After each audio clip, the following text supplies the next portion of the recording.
Book 10. Ulysses and Diomed go out as spies and meet Dolon, who gives them information. They then kill him, and profiting by what he had told them, kill Rhesus, king of the Thracians, and take his horses. Now the other princes of the Achaeans slept soundly the whole night through, but Agamemnon, son of Atreus, was troubled, so that he could get no rest. As when fair Juno's lord flashes his lightning in token of great rain, or hail, or snow, when the snowflakes whiten the ground, or again as a sign that he will open the wide jaws of hungry war, even so did Agamemnon heave many a heavy sigh, for his soul trembled within him. When he looked upon the plain of Troy, he marvelled at the many watchfires burning in front of Ilias, and at the sound of pipes and flutes, and of the hum of men. But when presently he turned towards the ships and hosts of the Achaeans, he tore his hair by handfuls before Jove on high, and groaned aloud for the very disquietness of his soul. In the end he deemed it best to go at once to Nestor, son of Neleus, and to see if between them they could find any way of saving of the Achaeans from destruction. He therefore rose, put on his shirt, bound his sandals about his comely feet, flung the skin of a huge tawny lion over his shoulders, a skin that reached his feet, and took his spear in his hand. Neither could Menelaus sleep, for he too boded ill for the Argives, who for his sake had sailed from far over the seas to fight the Trojans. He covered his broad back with the skin of a spotted panther, put a casque of bronze upon his head, and took his spear in his brawny hand. Then he went to rouse his brother, who was by far the most powerful of the Achaeans, and was honoured by the people as though he were a god. He found him by the stern of his ship, already putting his goodly array about his shoulders, and right glad he was that his brother had come. Menelaus spoke first. "Why," said he, "my dear brother, are you thus arming? Are you going to send any of our comrades to exploit the Trojans? I greatly fear that no one will do you this service, and spy upon the enemy alone in the dead of night. It will be a deed of great daring." And King Agamemnon answered, "Menelaus, we both of us need shrewd counsel to save the Argives and our ships, for Jove has changed his mind, and inclines towards Hector's sacrifices rather than ours. I never saw nor heard tell of any man as having wrought such ruin in one day as Hector has now wrought against the sons of the Achaeans, and that too of his own unaided self, for he is son neither to god nor goddess. The Argives will rue it long and deeply. Run therefore with all speed by the line of the ships, and call Ajax and Idomeneus. Meanwhile I will go to Nestor, and bid him rise and go about among the companies of our sentinels to give them their instructions. They will listen to him sooner than to any man, for his own son and Meriones, brother-in-arms to Idomeneus, are captains over them. It was to them more particularly that we gave this charge."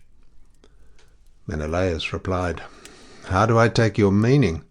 Am I to stay with them and wait your coming, or shall I return here as soon as I have given your orders?" "Wait," answered King Agamemnon, "for there are so many paths about the camp that we might miss one another. Call every man on your way, and bid him be stirring.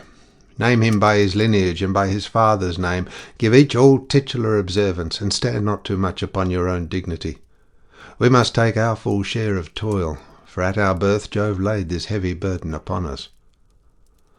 With these instructions he sent his brother on his way, and went on to Nestor, shepherd of his people. He found him sleeping in his tent hard by his own ship. His goodly armour lay beside him, his shield, his 2 spears, and his helmet. Beside him also lay the gleaming girdle with which the old man girded himself when he armed to lead his people into battle, for his age stayed him not. He raised himself on his elbow and looked up at Agamemnon. "Who is it," said he, "that goes thus about the host and the ships alone, and in the dead of night when men are sleeping? Are you looking for one of your mules, or for some comrade? Do not stand there and say nothing, but speak. What is your business?" And Agamemnon answered, "Nestor, son of Neleus, honour to the Achaean name. It is I, Agamemnon, son of Atreus, on whom Jove has laid labour and sorrow so long as there is breath in my body and my limbs carry me. I am thus abroad because sleep sits not upon my eyelids, but my heart is big with war and with the jeopardy of the Achaeans. I am in great fear of the Danaans. I am at sea and without sure counsel. My heart beats as though it would leap out of my body, and my limbs fail me. If then you can do anything, for you too cannot sleep, let us go the rounds of the watch, and see whether they are drowsy with toil, and sleeping to the neglect of their duty. The enemy is encamped hard, and we know not but he may attack us by night." Nestor replied, "Most noble son of Atreus, king of men, Agamemnon, Jove will not do all for Hector that Hector thinks he will. He will have troubles yet in plenty, if Achilles will lay aside his anger. I will go with you, and we will rouse others, either the son of Tydeus, or Ulysses, or fleet Ajax, and the valiant son of Phyleus. Some one had also better go and call Ajax and King Idomeneus, for their ships are not near at hand, but the farthest of all. I cannot, however, refrain from blaming Menelaus, much as I love him and respect him, and I will say so plainly, even at the risk of offending you, for sleeping and leaving all this trouble to yourself. He ought to be going about imploring, and from all the princes of the Achaeans, for we are in extreme danger." And Agamemnon answered, "Sir, you may sometimes blame him justly, for he is often remiss and unwilling to exert himself, not indeed from sloth, nor yet heedlessness, but because he looks to me, and expects me to take the lead. On this occasion, however, he was awake before I was, and came to me of his own accord. I have already sent him to call the very men whom you have named. And now let us be going. We shall find them with the watch outside the gates, for it is there I said that we should meet them." "In that case," answered Nestor, "the Argives will not blame him, nor disobey his orders when he urges them to fight or gives them instructions." With this he put on his shirt and bound his sandals about his comely feet. He buckled on his purple coat of 2 thicknesses, large, and of a rough shaggy texture, grasped his redoubtable bronze-shod spear, and wended his way along the line of the Achaean ships. First he called loudly to Ulysses, peer of gods in council, and woke him, for he was soon roused by the sound of the battle-cry. He came outside his tent and said, "Why do you go thus alone about the host and along the line of the ships in the stillness of the night? What is it that you find so urgent?" And Nestor, knight of Gerene, answered, "Ulysses, noble son of Laertes, take it not amiss, for the Achaeans are in great straits. Come with me, and let us wake some others, who may advise well with us whether we shall fight or fly." On this Ulysses went at once into his tent, put his shield about his shoulders, and came out with them.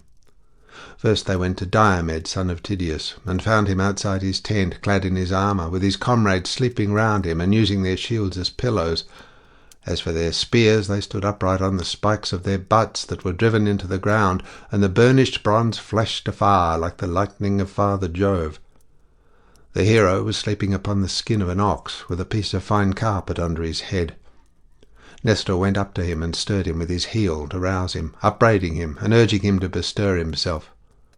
"Wake up," he exclaimed, "son of Tydeus. How can you sleep on in this way? Can you not see that the Trojans are encamped on the brow of the plain, hard by our ships, with but a little space between us and them?" On these words Diomed leapt up instantly, and said, "Old man, your heart is of iron. You rest not one moment from your labours. Are there no younger men among the Achaeans who could go about to rouse the princes? There is no tiring you." And Nestor, knight of Gerene, made answer, "My son, all that you have said is true. I have good sons, and also much people who might call the chieftains. But the Achaeans are in the gravest danger. Life and death are balanced, as it were, on the edge of a razor. Go then, for you are younger than I, and with your courtesy raise Ajax and the fleet son of Phyleus." Diomed threw the skin of a great tawny lion about his shoulders, a skin that reached his feet, and grasped his spear. When he had roused the heroes, he brought them back with him. They then went the round of those who were on guard, and found the captains not sleeping at their posts, but wakeful, and sitting with their arms about them. As sheep-dogs that watch their flocks when they are yarded, and hear a wild beast coming through the mountain forest towards them, forthwith there is a hue and cry of dogs and men, and slumber is broken, even so was the sleep chased from the eyes of the Achaeans, as they kept the watches of the wicked night, for they turned constantly towards the plain whenever they heard any stir among the Trojans. The old man was glad, and bade them be of good cheer. "Watch on, my children," said he, "and let not sleep get hold upon you, lest our enemies triumph over us." With this he passed the trench, and with him the other chiefs of the Achaeans who had been called to the council. Meriones and the brave son of Nestor went also, for the princes bade them. When they were beyond the trench that was dug round the wall, they held their meeting on the open ground, where there was a space clear of corpses, for it was here that when night fell Hector had turned back from his onslaught on the Argives. They sat down, therefore, and held debate with one another. Nestor spoke first. "My friend," said he, "is there any man bold enough to venture among the Trojans and cut off some straggler, or bring us news of what the enemy mean to do, whether they will stay here by the ships away from the city, or whether, now that they have worsted the Achaeans, they will retire within their walls? If he could learn all this, and come back safely here, his fame would be high as heaven in the mouths of all men, and he would be rewarded richly. For the chiefs from all our ships would each of them give him a black ewe with her lamb, which is a present of surpassing value, and he would be asked as a guest to all feasts and clan gatherings." They all held their peace, but Diomed of the loud war-cry spoke, saying, "Nestor, gladly will I visit the host of the Trojans over against us, but if another will go with me, I shall do so in greater confidence and comfort.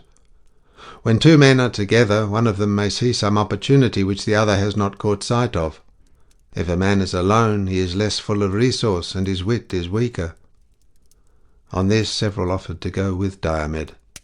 The two Ajaxes, servants of Mars, Meriones and the son of Nestor, all wanted to go. So did Menelaus, son of Atreus.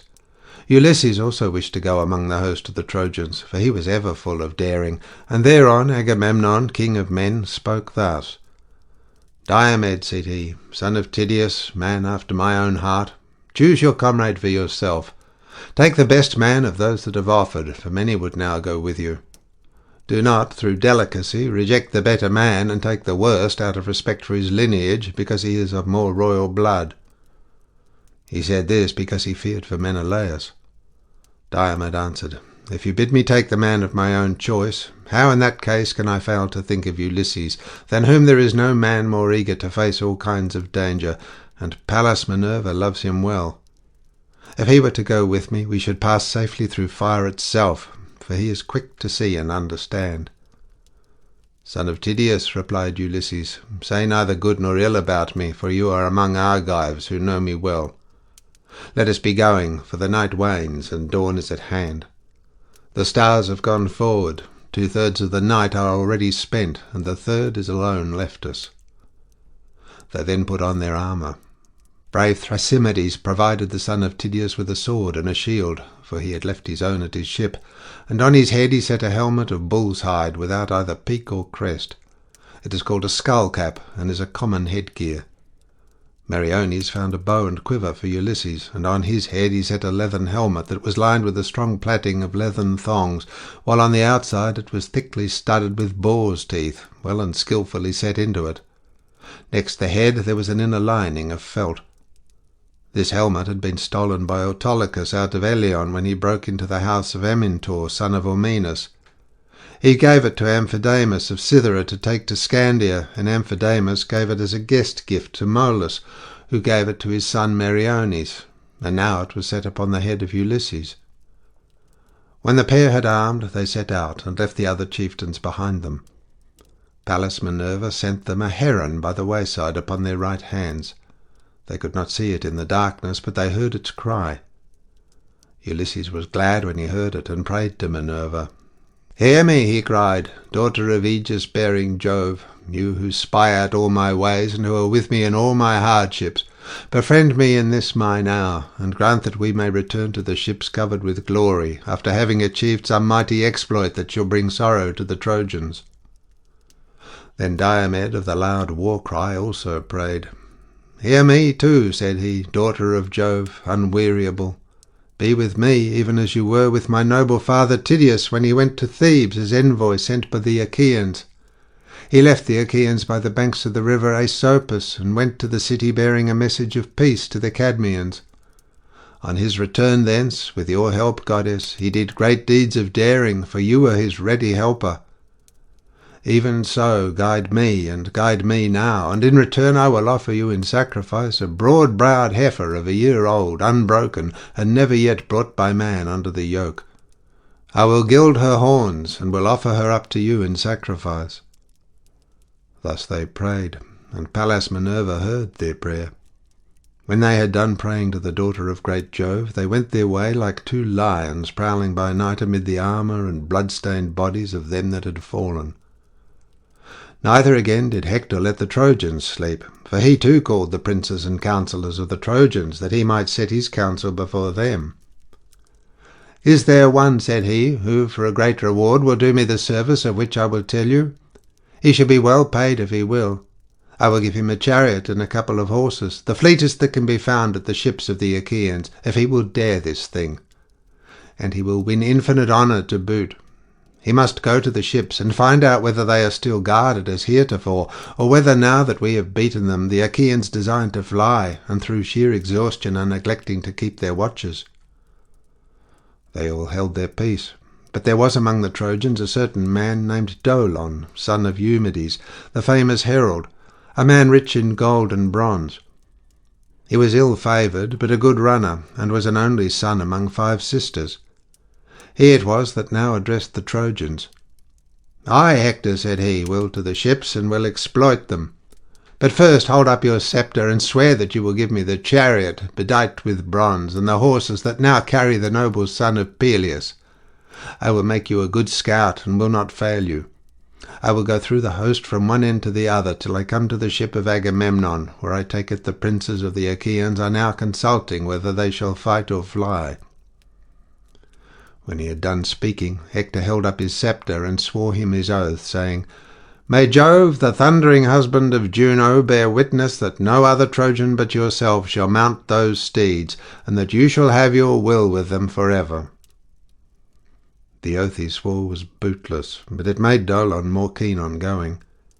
He hung his bow over his shoulder, and as an overall he wore the skin of a grey wolf, while on his head he set a cap of ferret skin. Then he took a pointed javelin and left the camp for the ships, but he was not to return with any news for Hector. When he had left the horses and the troops behind him, he made all speed on his way, but Ulysses perceived his coming and said to Diomed, "Diomed, here is someone from the camp. I am not sure whether he is a spy, or whether it is some thief who would plunder the bodies of the dead. Let him get a little past us. We can then spring upon him and take him. If, however, he is too quick for us, go after him with your spear, and hem him in towards the ships away from the Trojan camp, to prevent his getting back to the town." With this they turned out of their way and lay down among the corpses. Dolon suspected nothing, and soon passed them. But when he had got about as far as the distance by which a mule-ploughed furrow exceeds one that has been ploughed by oxen, for mules can plough fallow land quicker than oxen, they ran after him, and when he heard their footsteps he stood still, for he made sure they were friends from the Trojan camp, come by Hector's orders to bid him return. When, however, they were only a spear's cast or less away from him, he saw that they were enemies, and ran as fast as his legs could take him. The others gave chase at once, and as a couple of well-trained hounds press forward after a doe or hare that runs screaming in front of them, even so did the son of Tydeus and Ulysses pursue Dolon, and cut him off from his own people. But when he had fled so far towards the ships that he would soon have fallen in with the outpost, Minerva infused fresh strength into the son of Tydeus, for fear some other of the Achaeans might have the glory of being first to hit him, and he might himself be only second. He therefore sprang forward with his spear, and said, "Stand, or I shall throw my spear, and in that case I shall soon make an end of you." He threw as he spoke, but missed his aim on purpose. The dart flew over the man's right shoulder, and then stuck in the ground. He stood stock still, trembling and in great fear. His teeth chattered, and he turned pale with fear. The two came breathless up to him, and seized his hands, whereon he began to weep, and said, "Take me alive, I will ransom myself. We have great store of gold, bronze, and wrought iron, and from this my father will satisfy you with a very large ransom, should he hear of my being alive at the ships of the Achaeans." "Fear not," replied Ulysses. "Let no thought of death be in your mind. But tell me, and tell me true, why are you thus going about alone in the dead of night, away from your camp and towards the ships, while other men are sleeping? Is it to plunder the bodies of the slain, or did Hector send you to spy out what was going on at the ships? Or did you come here of your own mere notion?" Dolon answered, his limbs trembling beneath him, Hector, with his vain, flattering promises, lured me from my better judgment. He said he would give me the horses of the noble son of Peleus and his bronze-bedizened chariot. He bade me go through the darkness of the flying night, get close to the enemy, and find out whether the ships are still guarded as heretofore, or whether, now that we have beaten them, the Achaeans design to fly, and through sheer exhaustion are neglecting to keep their watches. Ulysses smiled at him and answered, You had indeed set your heart upon a great reward, but the horses of the descendants of Asius are hardly to be kept in hand or driven by any other mortal man than Achilles himself, whose mother was an immortal. But tell me, and tell me true, where did you leave Hector when you started? Where lies his armour and his horses? How, too, are the watches and sleeping ground of the Trojans ordered? What are their plans? Will they stay here by the ships and away from the city, or, now that they have worsted the Achaeans, will they retire within their walls? And Dolon answered, I will tell you truly all. Hector and the other counsellors are now holding conference by the monument of great Ilus, away from the general tumult. As for the guards about which you ask me, there is no chosen watch to keep guard over the host. The Trojans have their watchfires, for they are bound to have them. They therefore are awake and keep each other to their duty as sentinels. But the allies who have come from other places are asleep, and leave it to the Trojans to keep guard, for their wives and children are not here. Ulysses then said, Now tell me, are they sleeping among the Trojan troops, or do they lie apart? Explain this, that I may understand it. I will tell you truly all, replied Dolon. To the seaward lie the Carians, the Paeonian bowmen, the Leleges, the Cauconians, and the noble Pelasgi. The Lycians and proud Mysians, with the Phrygians and Maeonians, have their place on the side towards Thymbra. But why ask about all this? If you want to find your way into the host of the Trojans, there are the Thracians who have lately come here and lie apart from the others at the far end of the camp. And they have Rhesus, son of Ionius, for their king. His horses are the finest and strongest that I have ever seen. They are whiter than snow and fleeter than any wind that blows. His chariot is bedight with silver and gold, and he has brought his marvellous golden armour of the rarest workmanship, too splendid for any mortal man to carry, and meet only for the gods. Now, therefore, take me to the ships, or bind me securely here, until you come back and have proved my words, whether they be false or true. Diomed looked sternly at him and answered, Think not, Dolon, for all the good information you have given us, that you shall escape now you are in our hands. For if we ransom you or let you go, you will come some second time to the ships of the Achaeans, either as a spy or as an open enemy. But if I kill you and an end of you, you will give no more trouble.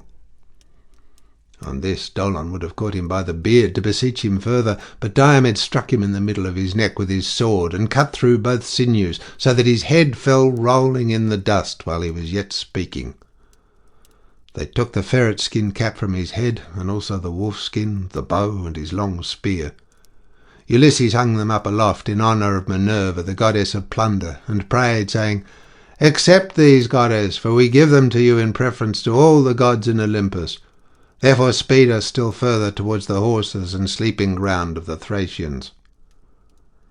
With these words he took the spoils and set them upon a tamarisk tree, and they marked the place by pulling up reeds and gathering boughs of tamarisk, that they might not miss it as they came back through the flying hours of darkness. The two then went onwards amid the fallen armour and the blood, and came presently to the company of Thracian soldiers, who were sleeping, tired out with their day's toil. Their goodly armour was lying on the ground beside them, all orderly in 3 rows, and each man had his yoke of horses beside him. Rhesus was sleeping in the middle, and hard by him his horses were made fast to the topmost rim of his chariot. Ulysses from some way off saw him, and said, This, Diomed, is the man, and these are the horses about which Dolon, whom we killed, told us. Do your very utmost. Dally not about your armour, but loose the horses at once, or else kill the men yourself while I see to the horses. Thereon Minerva put courage into the heart of Diomed, and he smote them right and left. They made a hideous groaning as they were being hacked about, and the earth was red with their blood. As a lion springs furiously upon a flock of sheep or goats when he finds them without their shepherd, so did the son of Tydeus set upon the Thracian soldiers till he had killed 12. As he killed them, Ulysses came and drew them aside by their feet one by one, that the horses might go forward freely without being frightened as they passed over the dead bodies, for they were not yet used to them. When the son of Tydeus came to the king, he killed him too, which made 13, as he was breathing hard, for by the counsel of Minerva an evil dream, the scene of Oeneus, hovered that night over his head. Meanwhile Ulysses untied the horses, made them fast one to another, and drove them off, striking them with his bow, for he had forgotten to take the whip from their chariot. Then he whistled as a sign to Diomed. But Diomed stayed where he was, thinking what other daring deed he might accomplish. He was doubting whether to take the chariot in which the king's armour was lying and draw it out by the pole, or to lift the armour out and carry it off, or whether again he should not kill some more Thracians. While he was thus hesitating, Minerva came up to him and said, "Get back, Diomed, to the ships, or you may be driven thither should some other god rouse the Trojans." Diomed knew that it was the goddess, and at once sprang upon the horses.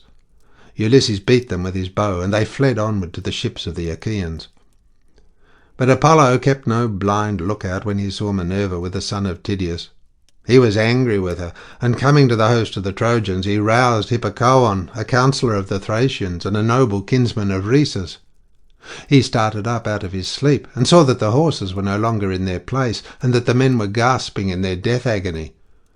On this he groaned aloud, and called upon his friend by name. Then the whole Trojan camp was in an uproar, as the people kept hurrying together, and they marvelled at the deeds of the heroes who had now got away towards the ships. When they reached the place where they had killed Hector's scout, Ulysses stayed his horses, and the son of Tydeus, leaping to the ground, placed the blood-stained spoils in the hands of Ulysses and remounted.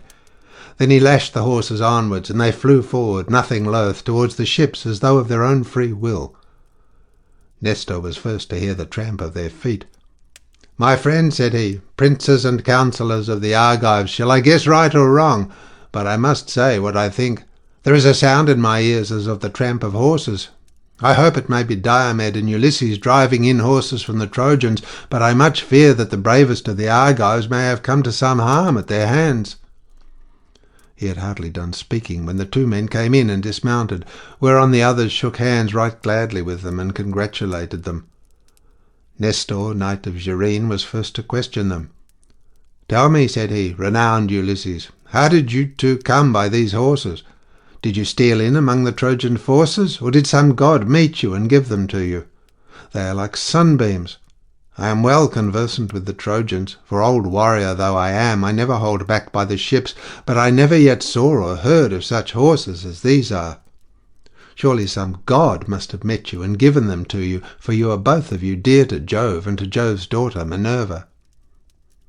And Ulysses answered, "Nestor, son of Neleus, honour to the Achaean name.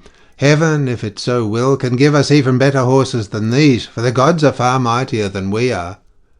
These horses, however, about which you ask me, are freshly come from Thrace. Diomed killed their king with the 12 bravest of his companions. Hard by our ships we took a 13th man, a scout whom Hector and the other Trojans had sent as a spy upon our ships." He laughed as he spoke, and drove the horses over the ditch, while the other Achaeans followed him gladly. When they reached the strongly built quarters of the son of Tydeus, they tied the horses with thongs of leather to the manger, where the steeds of Diomed stood eating their sweet corn. But Ulysses hung the blood-stained spoils of Dolon at the stern of his ship, that they might prepare a sacred offering to Minerva. As for themselves, they went into the sea and washed the sweat from their bodies and from their necks and thighs. When the sea water had taken all the sweat from off them and had refreshed them, they went into the baths and washed themselves. After they had so done and had anointed themselves with oil, they sat down to table, and drawing from a full mixing bowl, made a drink offering of wine to Minerva. End of section 10.